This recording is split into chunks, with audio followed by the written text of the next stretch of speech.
Just want to say welcome, welcome, welcome to Classic City Crime listeners. I'm Cameron J, and I am so honored to have Sheriff James Hale of Oconee County Sheriff's Department here with us to talk about updates on the case of Elijah Wood. You'll recall that Elijah was murdered at the racetrack on Highway 441 in Watkinsville, Georgia, back in March. So, Sheriff, first of all, thank you so much for joining me. I really appreciate your time. I know today's been a busy day between the storms and everything else, so your time is appreciated with us tonight. Well, thank you for having me on, Cameron. I appreciate it. Absolutely. Well, as I said from the beginning, I always wanted to provide a platform to you and any law enforcement agency to come on and ask for the public's help, and not only to ask for their help, but to keep them informed. So let's talk a little bit about what that new information looks like tonight. The first thing I wanted to ask is, how are things going in the investigation into this murder, where things stand now, and more about your sheriff's department's current efforts on the case? Well, I still feel really optimistic that we're going to catch this killer. I really want the family and the community to know that we're using every resource available to make it happen, to where we can catch this person.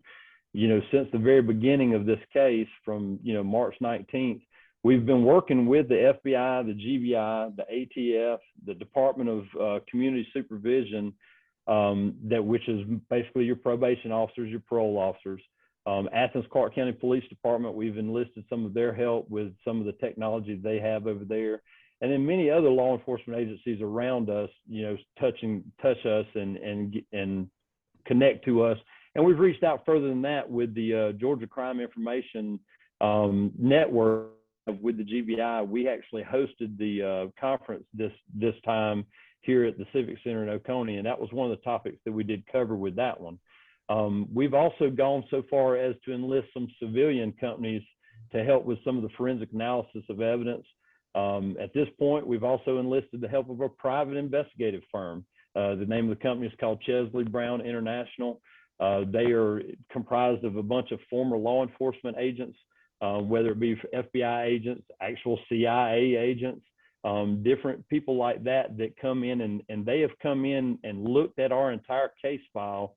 They've reviewed everything we've done up to this point. And the reason we wanted them to come in is because it's always good to have that second or third or fourth set of eyes in law enforcement to come in and review your case, to make sure that you haven't missed small little intricacies in this case, to make sure that you're doing things the way that you should do them, and trying to build the best case we could possibly do. So that's pretty much where we're at and what we've done up to this point. So we just want to clarify here, there is the help of multiple agencies on this case right now. Yes, sir. And they've been involved from the very beginning. And that's unfortunate that they have their own cases to work, obviously, but they have technology and resources that we don't have. But we utilize their technology and resources, and it's free to us. So we're able to get them to come in. In fact, the GBI, for the first 2 weeks of this case, we had a GBI agent that was assigned to our office, and that's all that agent did was work this case. And so we have continued to have that conversation with them on a regular basis, and they've helped us do a lot of stuff. Right. Well, let's move into talking about answers. I know that that's the thing you're after. That's the thing the community's after. That's the thing the family's after. Everyone wants the same thing here at the end of the day, even if our personalities or the way we approach it might be differently. So, right. You feeling more confident today than when we last talked about a resolution for this case? I don't know that I would say more confident, but equally as confident as I was before. I have all the confidence in the world in our investigators and the work that they've done and the work that they are doing on a daily basis. I think the answers are going to come. It's just a matter of time, but it is going to take time. I mean, we have to go through all of the tips that come through. We have to not just find the person who did it, but all of the tips that come through may not necessarily be the person that did it. We've got to exclude them as suspects. So in order to do that, you have to work it both ways. And every single person of interest that comes through the tip lines or that comes in as a lead, we have to prove they did it or prove they didn't do it. So that takes a lot of time we work just as hard to prove they didn't do it as we do to prove that they did do it. And again, like I said, again, I can't say it enough that it takes a lot of time to do that.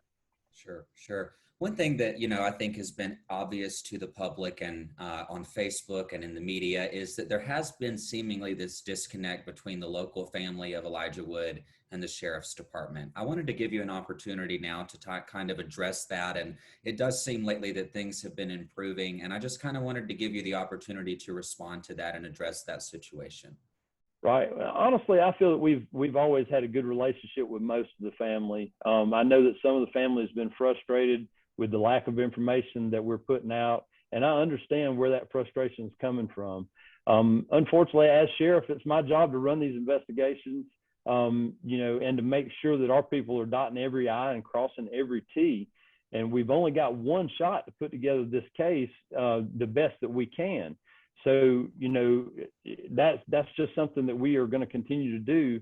And, unfortunately, we're frustrated too that we haven't solved this case as quickly as we would like to. We'd love for this case to be solved right now, and I'd much rather be talking to you about the arrest of a suspect. But unfortunately, we're not at that point yet, but we are going to continue working it. Sure, absolutely. Well, thank you for addressing that. Yes, sir. Some frustration, I think, was coming from that there was this lack of description of the person of interest, but you've not only now released that description, you've gone on to release a sketch as well. Tell us more about, number one, that description, and then number two, how that sketch was ultimately reached. Right. So for the description, basically what we had to do is we've combined the information that we received from the FBI forensic video analyst who came down back in May. We had to schedule that with them, and unfortunately it took them a couple of months to get down here to do that. They came down and they did a transparent overlay with I guess if you want to call it a transparent overlay with the video in the store there, and actually had apparatus set up inside the store to be able to give us an approximate height, but a pretty close height from what they're telling us. And that's that 5'11" to 5'10" to 6 foot height range. And then that was all they would give us. They were not willing to give us a shoe size or anything like that because they didn't know the type of shoe. So unfortunately, there's parts of that we would love to have the information for, but because we only get that one shot to make the best case we have, and when we present this to a jury, we have to be able to give the best case we can. And once we own that description, or once we put out that description, we own it. We're stuck with that description from now on. And there's not a whole lot of leeway because the defense attorney will eat you alive when you come back with that.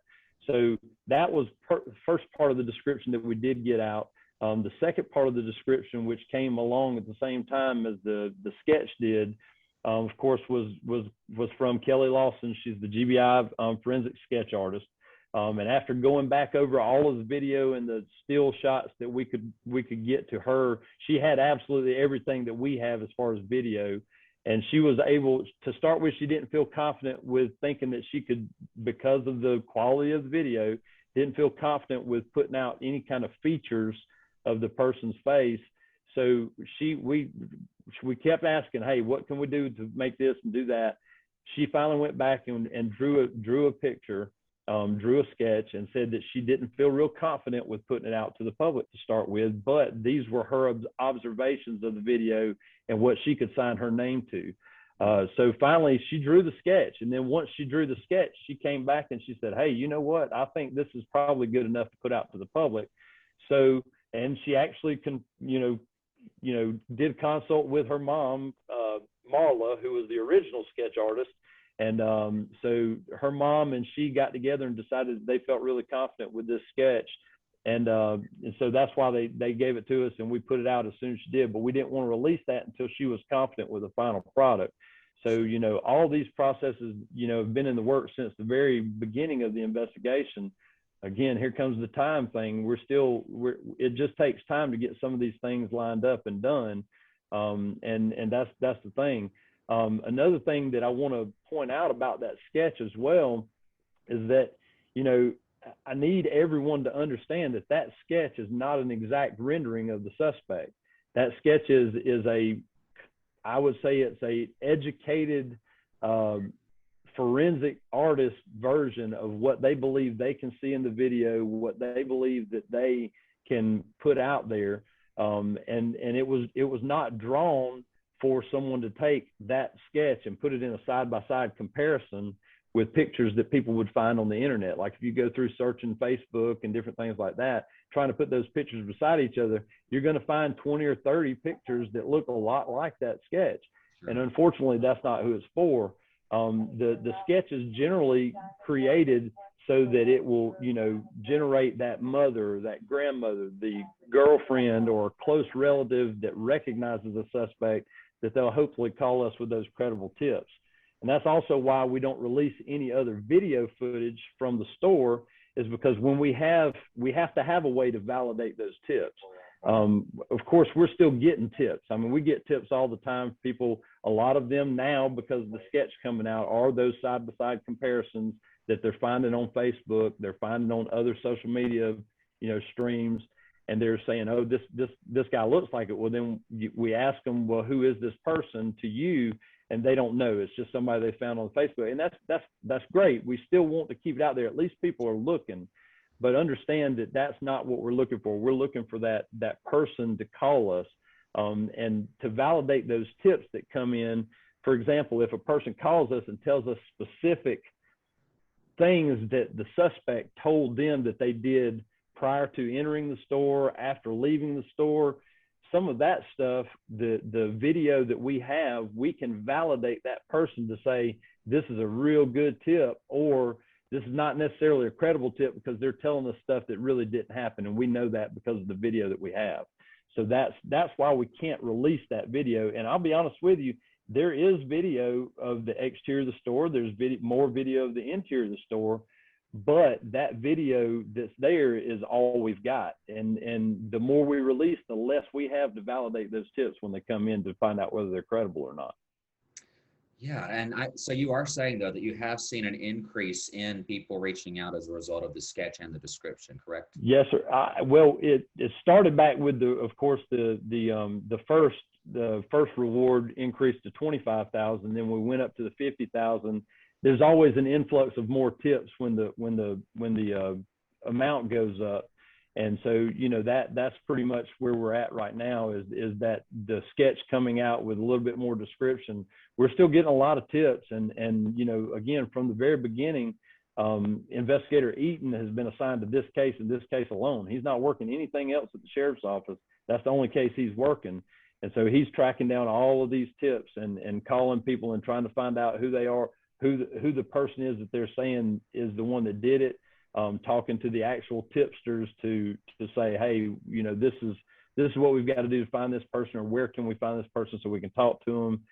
You have to do a lot of end around hunting, so to speak, to find people sometimes without going straight to that person, because you want to learn as much about them as you can before you ever actually talk to them. So that's what we're still in the process of doing with all of those cases. I want to say there's 31 files for people that have been called in that we're trying to narrow down.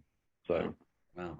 Well, let's talk about that. You mentioned the reward. It's been increased to $50,000 with the hopes that will bring someone forward, like you just said. There's been a lot of back and forth. People have questions about how rewards work. Can you just set the record straight for us right now? $50,000. If someone comes forward that leads to the arrest and conviction of Elijah Wood's killer, they receive $50,000. Is that correct? Yes, sir.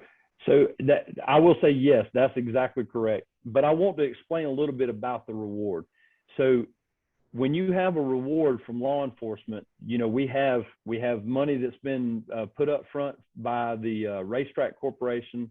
We've got money that's been put up by the FBI. We've got money that's been put up by the Sheriff's Reward Fund. So when people ask about these different reward funds, most of that reward money is not sitting in hand anywhere. So the money is more of a promissory amount to say, this is the amount that if this reward needs to be paid out, we promise we will give this amount to you in order to make that happen. The sheriff's office does not handle any money. I don't handle the money at all. When we set up the reward fund, the reason for that was because we had a lot of people that were wanting to donate. And I told them I can't hold the money And there were so many coming in, I didn't have time to write down all their names as promissory for every $100 here, $200 there. So that's why we created the Sheriff's Reward Fund. It actually was an account that was already open at the bank. I was reminded of that account. And so we just said, okay, let's go ahead and put that out there and let people donate to that. So that's where that's at. That amount, the bank, the actual Sheriff's Reward Fund has never gotten over about $5,000.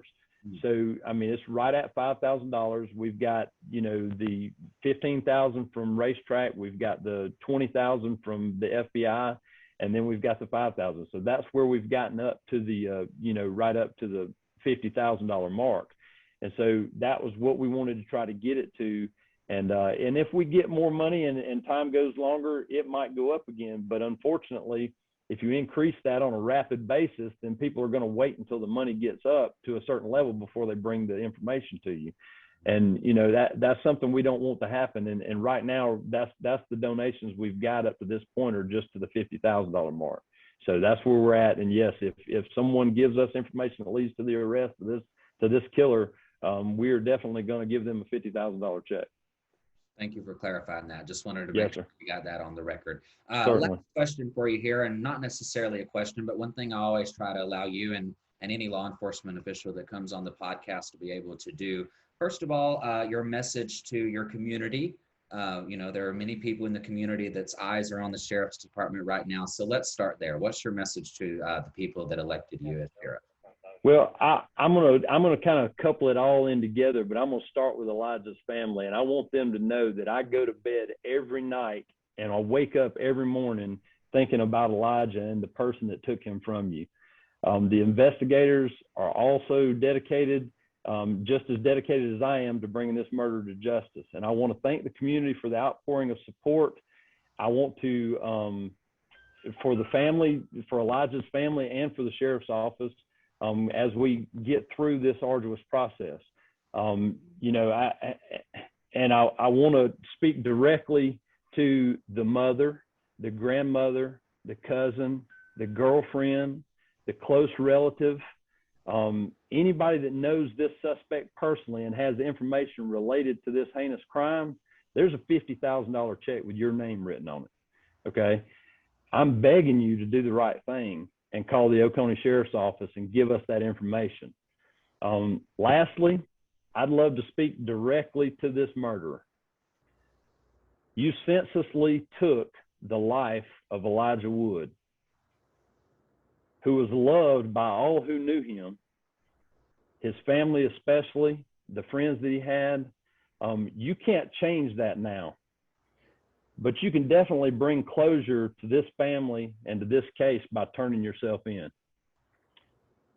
Either way, you're going to get caught one way or the other, because we're not going to stop looking for you until we find you and bring you to justice.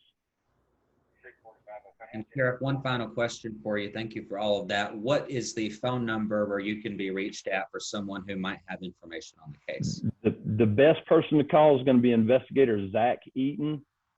706-769-3945, or you can get him at ZEATON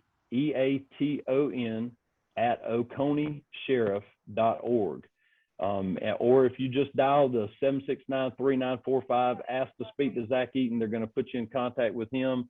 If he's not available or on another line or out talking to somebody else, they'll either forward it to his cell phone or they'll forward it to one of us here in the office. And we'll get on it. So any tip that comes in is a credible tip until we determine that it's not of value. But we're gonna work everything that comes in, and we're gonna continue to work this case. Well, Sheriff James Hale from Classic City Crime, myself, and everyone listening, I want to thank you for taking time to speak with us, for bringing us up to speed on this case. I join you. And I send you and your department thoughts and prayers, but we know that thoughts and prayers are not enough in this situation. We need answers and we need the right lead. So I too join you in that encouragement to the community. Sheriff, thank you so much for your time. God bless you and keep you, and we'll keep in touch, and please let us know if we can do anything to assist you. Thank you, Cameron. I appreciate you for having me on.